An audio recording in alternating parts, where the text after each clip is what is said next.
ဟုတ်ကဲ့ကျွန်တော်တို့အခုနောက်တစ်ယောက်မိတ်ဆက်ပေးပါအောင်ကျွန်တော်တို့မီဒီယာတင်းရဲ့ကျွန်တော်တို့တင်းလီဒါတယောက်ဖြစ်တဲ့ကျွန်တော်တို့ကိုလင်းအောင်ကိုကျွန်တော်တို့မိတ်ဆက်ပေးမယ်ခင်ဗျဟုတ်ကဲ့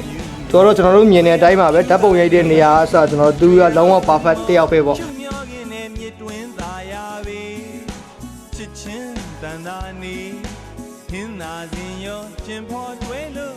အားလုံးပဲမင်္ဂလာပါခင်ဗျာအခုကျွန်တော်ရောက်ရှိနေတဲ့နေရာကတော့အားလုံးသိကြတဲ့အတိုင်းပဲနောက်မှမြင်တွေ့နေရတဲ့တရားနှစ်စင်းအင်းဝတရားနဲ့စကိုင်းတရားလို့လူသိများတဲ့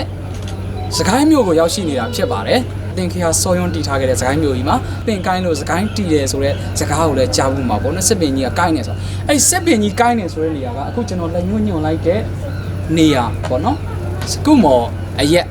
အဲ့ဒီနေရာမှာစစ်ပင်ကြီးကကိုင်းခဲ့လို့စကိုင်းလို့လည်းခေါ်ကြတယ်ပေါ့နော်ရွှေတောင်ဦးမှာရှုံမျောခင်းနေ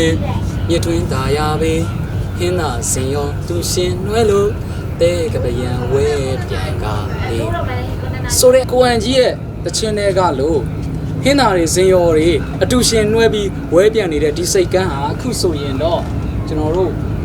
တင်းမောတွေမော်တော်တွေအထက်အောက်ဝဲနေကြတာပေါ့နော်ရှေးပေါ်မှာ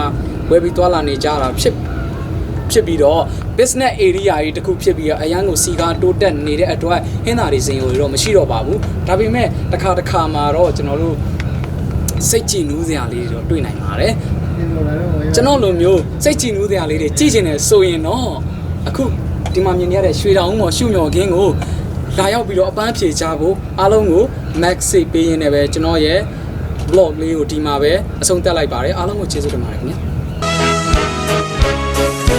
မြင်မင်းအေးရာခွေကဝိုင်းလို့စကိုင်းအောင်ချမြေ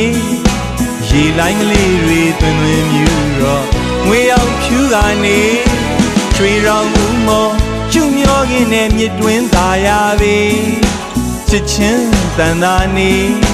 ဟင်းသာစင်ရောရှင်ဖော်တွေ့လို့တဲကပယံဝေးပြန်ကနေ